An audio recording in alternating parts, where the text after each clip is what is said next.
Welcome back to the Pronouns ASMR channel. My name is Pronouns ASMR and I am your host. And today we are going to be looking at some 19th century books that I inherited.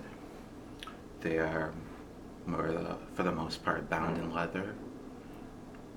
And the reason I inherited these books is because a few years ago my grandfather passed away, and he was the oldest living, grandparent on my dad's side. And when they died, my grandmother and grandfather, they decided to sell the home and much of the estate. And certain things people in the family got to keep or have handed down to them. And there are some other things in my apartment that belong to my grandparents that I recently put in my house because of this. But today I would like to focus specifically on these books, many of which appear to be quite rare. To tell you a little bit about my grandfather that I got these books from, these were not actually his books originally. These books belonged to my great grandfather, who was a very influential ophthalmologist and philanthropist in the community that I grew up in.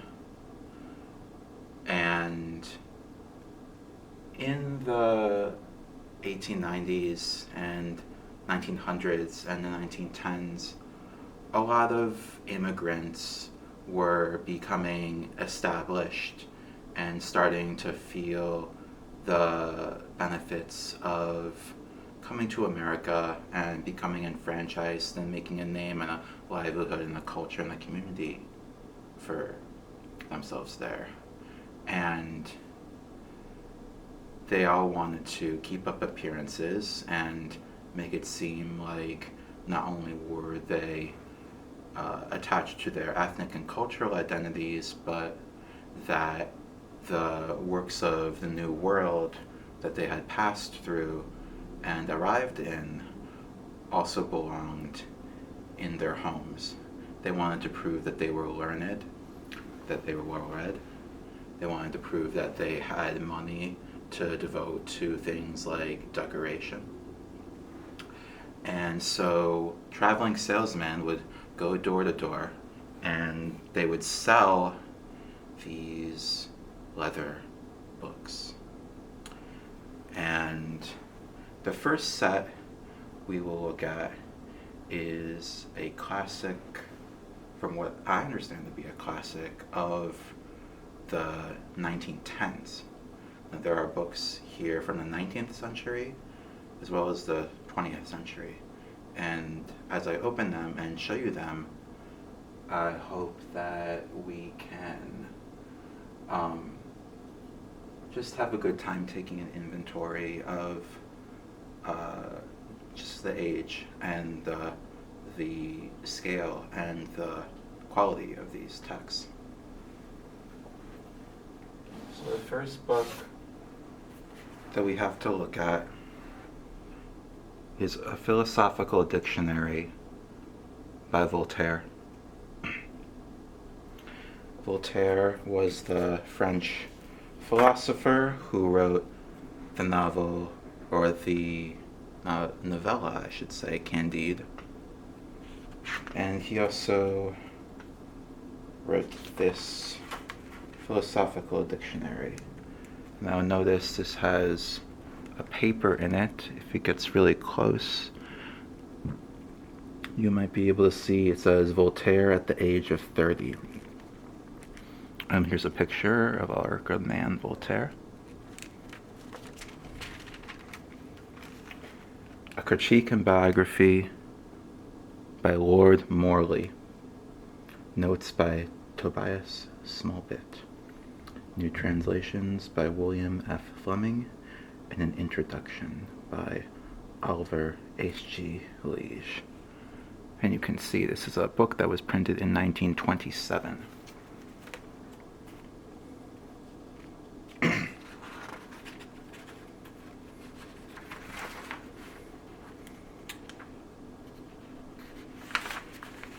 Very interesting. It appears to have some sort of signature here. The Dictionnaire philosophique is Voltaire's principal essay in philosophy, though not a sustained work. The miscellaneous articles he contributed to Diderot's Encyclopédie, which composed this dictionary, embody a mass of scholarly research, criticism, and speculation, lit up with pungent sallies at the formal and tyrannous ecclesiasticism of the period and the base of beliefs on which it stood. These short studies reflect every phase of Voltaire's sparkling genius.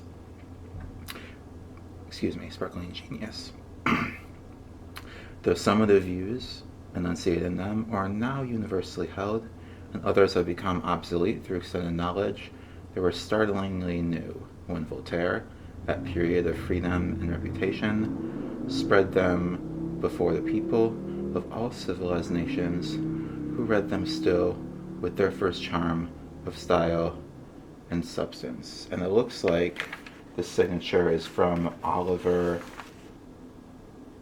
Lee, who wrote the introduction. And here's just kind of what it looks like on the inside. I'm going to try not to flip too heavily through these, you guys, because these books, as you can see, are over 100 years old. And I'd like to keep them in good condition for another 100 years.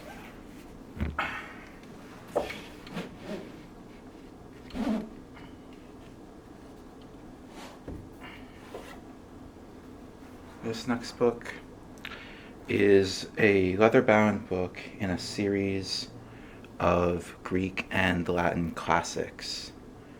And this in particular is devoted to Latin. Let's see if I can get that right.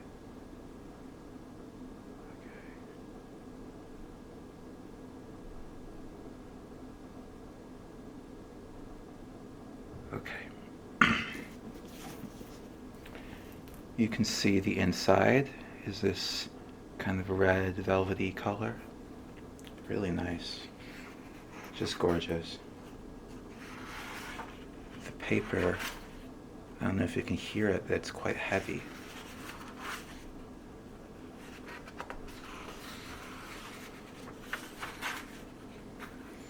And it says in here, this is volume 13 of a complete set of the classics, Greek and Latin, consisting of 15 volumes issued strictly in a limited edition.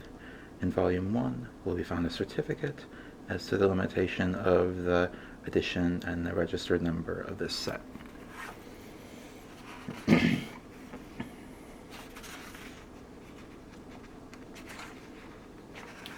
there are any illustrations, I will of course show you guys. So what are we looking at here? I'm not sure if you guys are Greek or Latin history experts. This is probably a Roman. If you know who that is, sign off in the comments. And again, with these kind of wax pages as well, is Cicero. Ha! It is the former Emperor Cicero. You can see some of these pages have colors in them. Vincent Park and Company, New York. Marion Mills Miller, Editor-in-Chief.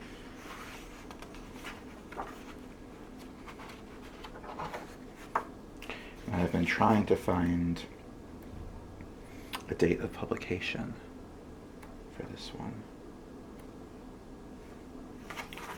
But we can say, if we judge by this, copyright 1909. Vincent Park and Company, New York. This was probably distributed to my grandparents at their door in the 1910s from a catalog that was sold. Now these are quite old, and to certain people they might be a little valuable, but the really valuable ones are in the com, so I'll show you those soon. My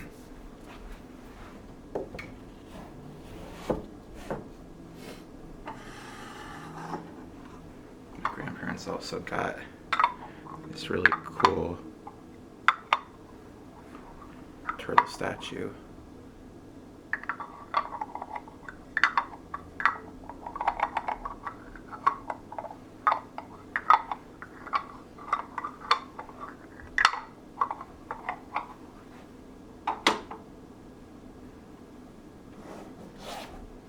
So these books, this cover is kind of green. Got cool designs on it. And the inside is this marbled color. Really stunning. The Book of the Thousand Nights and One Night.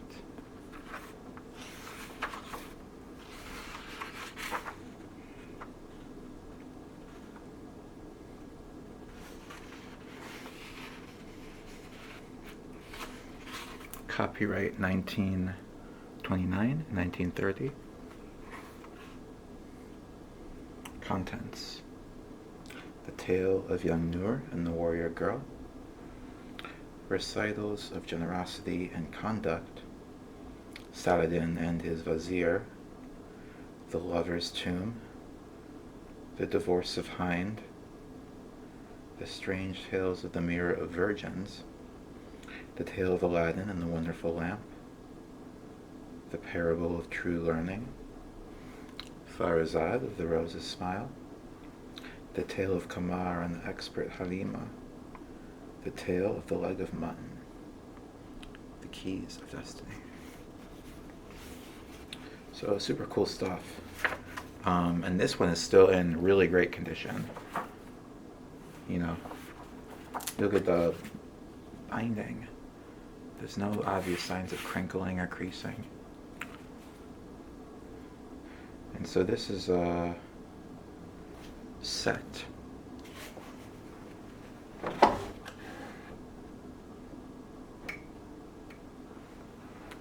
And that is a complete set of the 1001 Nights. So every book that is green back there in that row has the famous Arabian folk stories in them. Definitely something that I will be reading when I cannot go to sleep at night sometimes. But for now, let's take a look at some more of these books.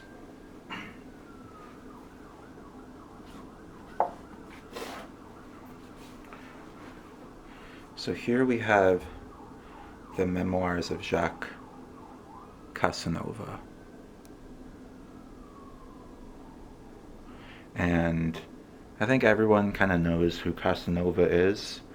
He's a very famous sex smith and playboy. And this edition is a two-part edition of the Memoirs of Casanova that, well, let's just see when this was acquired. You know, it makes me think, as we look through some of these, my grandparents had a certain kind of taste, and it seemed like they were drawn to the classics, but they were also drawn to the more ribald and erotic fiction that kind of pushed the boundaries of taste, but was still kind of within the wheelhouse of taste.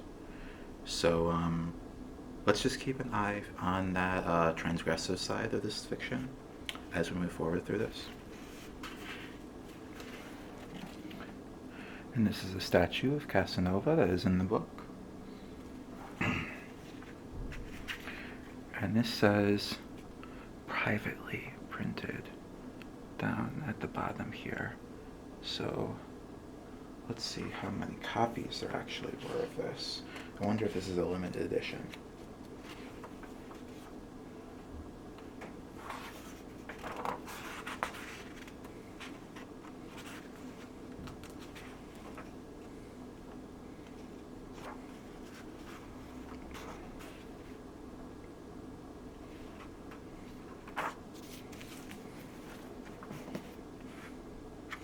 Well, this doesn't have a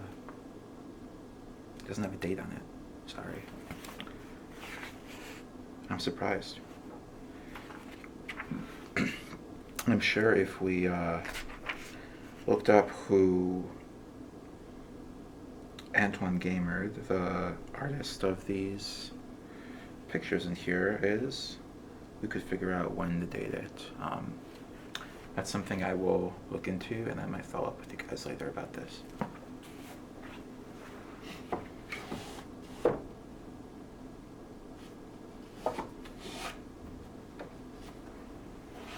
These books are from the same collection.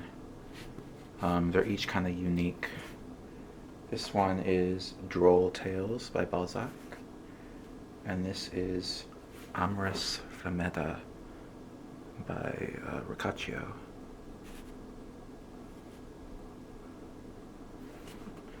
So let's flip through the Droll Tales and see if we can find out when this was published.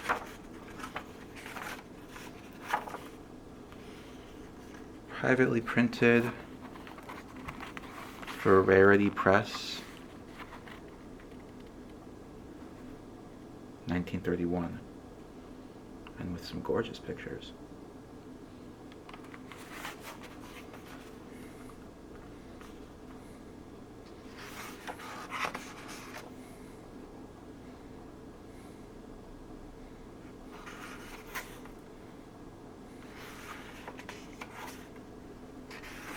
Lots of book turning sounds in this video for people who like that stuff. Page turning, excuse me. Okay.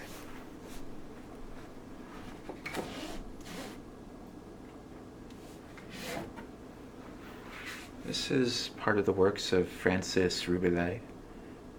I don't know too much about him except that I believe he was of considerable importance to my grandfather. So this must be one of his books.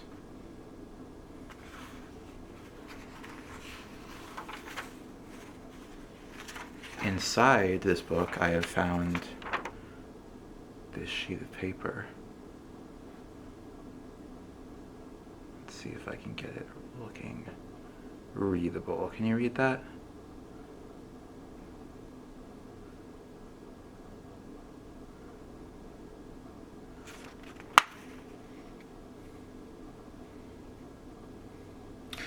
So it looks to me like a sheet of corrections. An addenda, that's what it says at the top.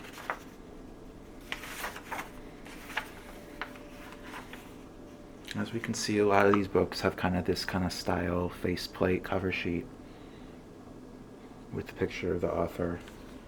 Francis Rabelais is a 17th century figure. So these are not first editions, clearly. And it says 5 books of the Gargantua and Pantagruel, the Pantagruelian Prognostication, Letters from Italy, and other writings. And that sounds vaguely esoteric and occulty to me, but I don't know. I'm also very stupid. And this was published in 1931 by Harcourt, Bryce and Company, Incorporated. And this is a first edition. The works of Francis Rabelais.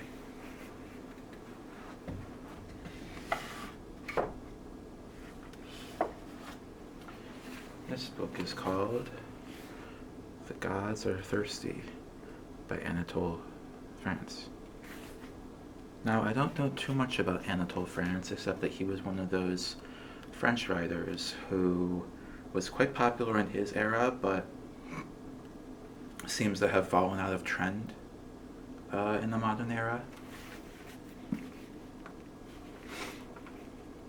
Maybe I'm wrong, maybe I'm pulling out on my ass, but you can see, you open it up, you get these kind of blue pages. The gods are thirsty. It says Library Edition. The works of Anatole France in English, edited by the late Frederick Chapman and James Lewis May. 35 volumes.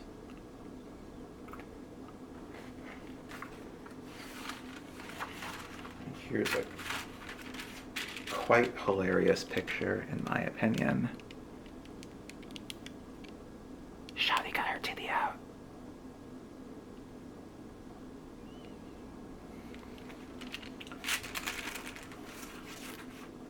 Fellas, that's how you know you got a keeper.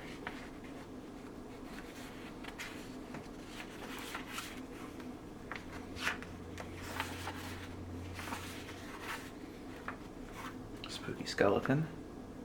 See, some of these illustrations are real fun. And you got the classic way to start the chapter with the very large letter.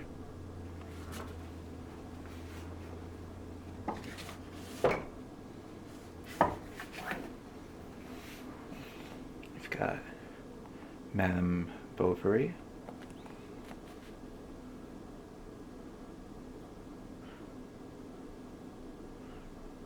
And this appears to be from the same edition or collection as the Anatole France works.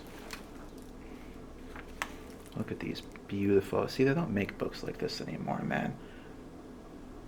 They just gotta lean into books being art objects from now on. No more of these mass market paperbacks.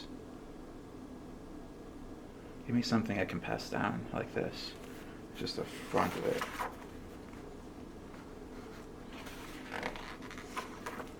Here's another photo. Kind of odd looking, I think. And it says that is Madame Bovary.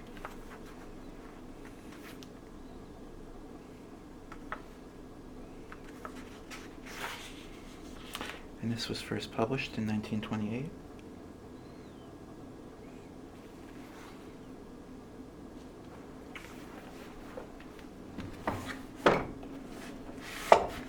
Just going to show you the titles of some of the other ones in that collection.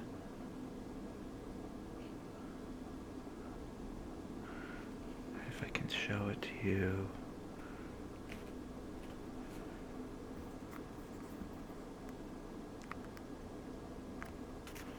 Well, it is really quite frustrating trying to get stuff in focus sometimes. I don't know how the pro YouTubers do it. I'm not a pro, I'm just an amateur. Maybe one day I'll be a pro if you guys like, comment, and subscribe. So you got some more Anatole France. I really gotta check this guy out, man. You ever read Anatole France? Am I even pronouncing his name right? Sound off in the comments.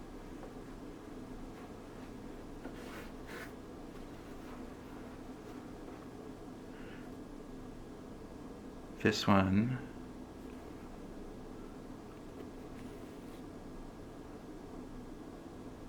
here we go. Look at this cute little book. The Wars of the Jews. Of course, this book would be about 3 times larger if it was published these days.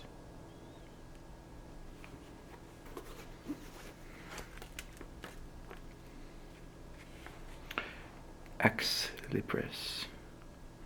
I will have to figure out what this means. Erwin Moed. That looks like more Latin. I wonder if this was taken from somebody else's library. The Everyman's Library, edited by Ernest Rice. History, The Wars of the Jews by Flavius Josephus. Introduction by Jacob Hart, PhD. This is number 712 of the Everyman's Library. The publishers will be pleased to send freely to all applicants the list of the published and projected volumes arranged under the following sections: travel, science, fiction, theology and philosophy, history, classical for young people, essays, oratory, poetry and drama, biography, reference, romance. The ordinary edition is bound in cloth with gilt design and colored top. There is also a library edition in reinforced cloth from London, J.M. Dent & Sons Limited, and New York, E.P. Dutton and Company. I mean, how can you not want a book like this in your library? Look at the care.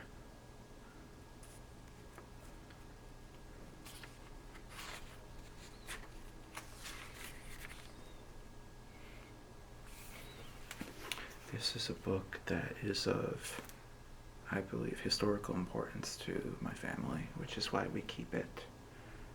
And I look forward to reading it someday. It seems short enough that it would be definitely worth the time. So,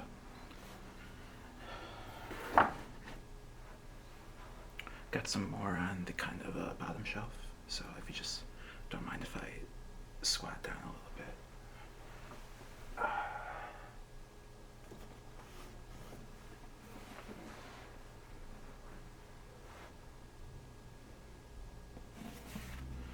Can't read this. It's just like Men on Music, I think. We'll find out when we open it. So this has a really cute note from my grandmother's cousin, Betsy, to my grandmother. And it says, hold on, let's see if you can see it. Can you see that?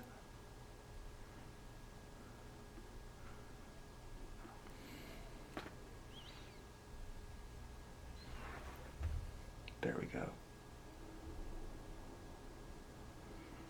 It says, for Carol, happy birthday and love, Betsy, December 22nd, 1947.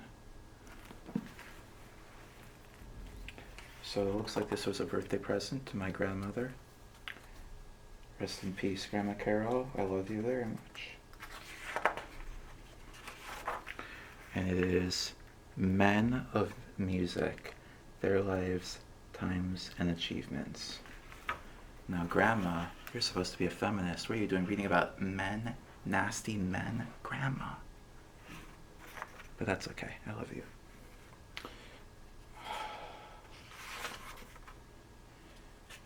And my grandparents were big patrons of the arts. They had memberships to the opera. They had memberships to the ballet. They were quite involved in pretty much every facet of public life. Really terrific people. And I think they would have liked you. And we can see this is the 8th printing. Copyright 1939 by Simon & Schuster.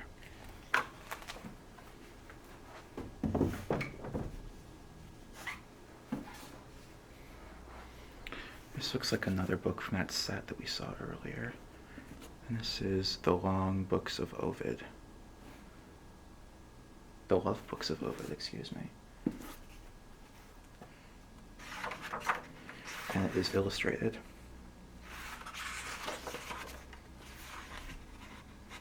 As you can see, there are more illustrations. The Love Books of Ovid, being the Amoris, Ars Amatoria, Remedia Amoris, and Medicamina, Face Feminae of Publius Ovidus Naso, translated out of the Latin by J. Lewis May, illustrated by Jean de Bocher. And mispronouncing things is all part of the game.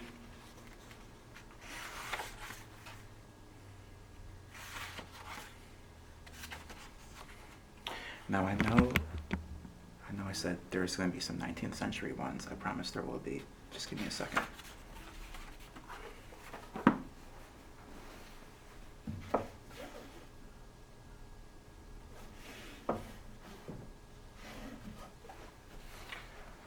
first we gotta look at this monstrosity. What is it? What is it?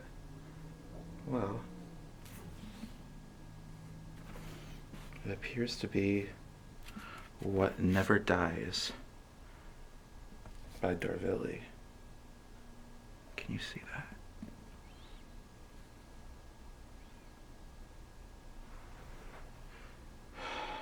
This is very frustrating. I'm just trying to show you guys some cool stuff. Okay. Well, this beautiful lilac book is called What Never Dies. Like many of the other books in my grandparents' library, there are illustrations on the inside. Yeah. What Never Dies, a romance, Barbie d'Aurevilly, translated from the French by Sebastian Melmoth, and in parentheses it says Oscar Wilde.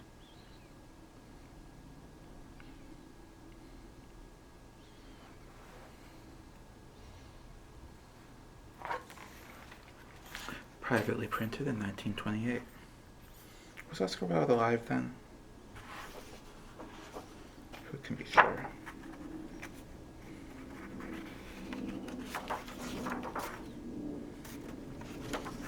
So it's like we can't really be sure when this was written or made because there is no date. It was privately printed, but you can ascertain the value of other books.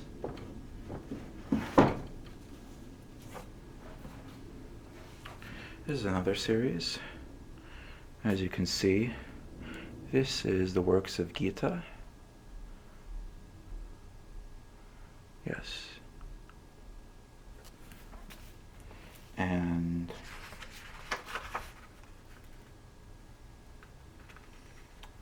I guess this has other books by him.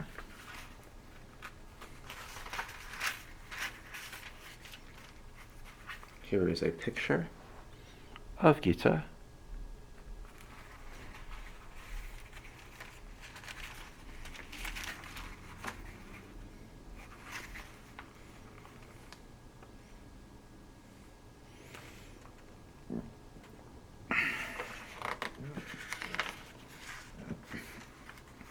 There we go. Copyright 1901, made in the USA. No, I'm not sure when Gita lived.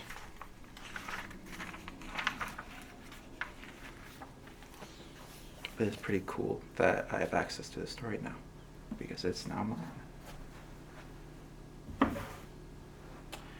Now I could have showed you guys stuff like the leather-bound Shakespeares they had, or like the other big famous authors, but my cousin, who definitely doesn't appreciate the arts as much as me, took them, and I'm offended. Those were my books. I had a bond with them.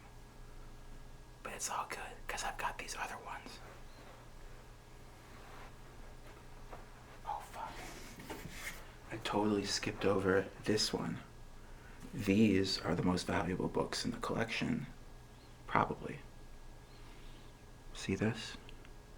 This is a collection of French Romance stories, and you can see my great-grandparents had great affinity for the French, although they were collectors of ethnographic folk art from around the world, so they really like stuff from everywhere. But what makes this so valuable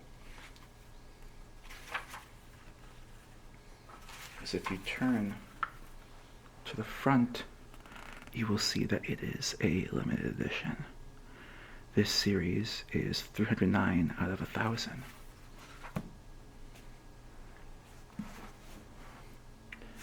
And these books aren't illustrated, but I had an informal assessment that as a collection, these were worth about $1,000.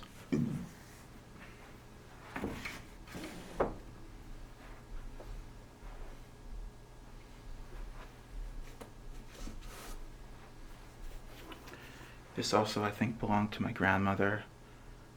It is called A New History of Music.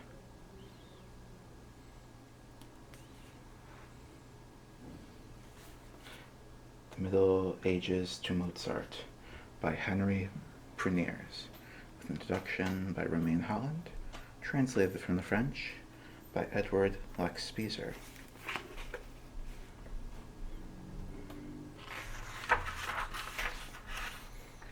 And this is from 1946. Not particularly valuable, though a good historical curiosity. History of music.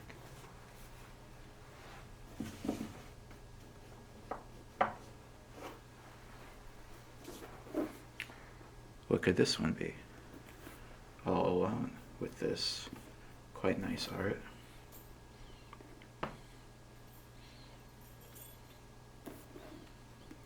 Development of the Religious Idea by Philipson. Oh wow. Look at how gorgeous this is on the inside, man.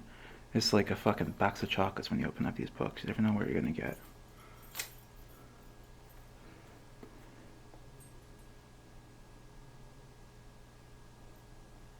This looks like it says Moses Montefiore Bar. Sir Moses Montefiore Bar. Well, it probably belonged to someone else's private collection.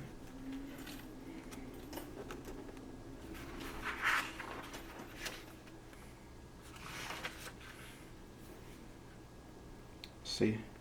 Here we go, you guys. Look at the bottom there. 1855. This book survived so much to get into my library, and I am so thankful. The Development of the Religious Idea, Judaism, Christianity, and Mohammedanism. 12 lectures on the history and purport of Judaism, delivered in Magdeburg, 1847, by Dr. Ludwig Philipson, translated from the German with notes by Anna Maria Goldsmith. And there's a note at the top that appears to be from somebody, but I can't read it. Let me know if you can kind of figure out what that says. It's pretty cool, you know, finding little traces of my family in here.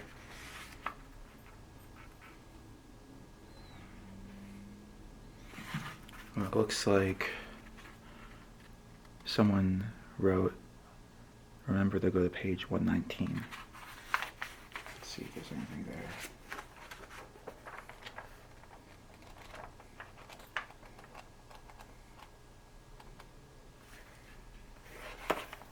Just a pretty ordinary book on the inside.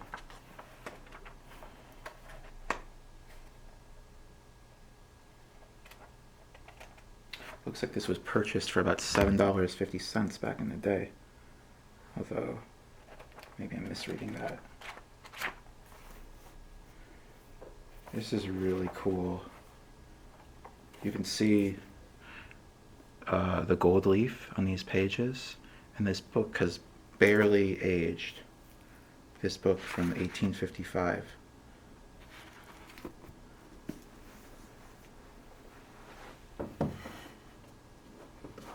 Last book I will show you is a banger. The Life of Lincoln. And why is this such a banger?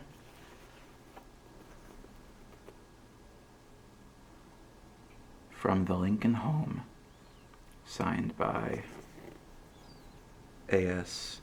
Edwards, custodian. Now, A.S. Edwards was Mary Todd Lincoln's sister's son. So this is signed by a man who personally knew Abraham Lincoln and who knew all of the major figures associated with the Lincoln family. And I'm guessing this book was given to tourists in the 1890s, around when he was custodian.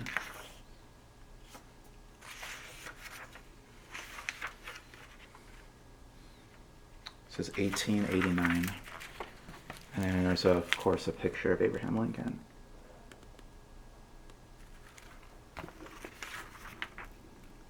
Yeah, so to the young men and women in the United States of America of all stations in life, this volume is most respectfully dedicated with the earnest hope that they will adopt Abraham Lincoln as their model and strive to conform their lives to his standard of truthfulness, honesty, and exalted patriotism. The author.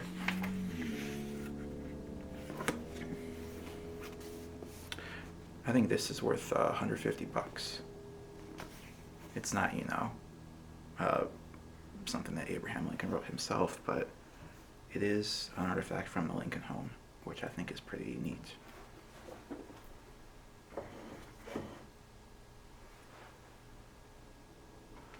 Well, I have appreciated all of your time and energy tonight. Let me know what video you want me to do next. I have some ideas, but it shouldn't be too long. Sound off in the comments about that or whatever you may like, and I wish you the best sleep.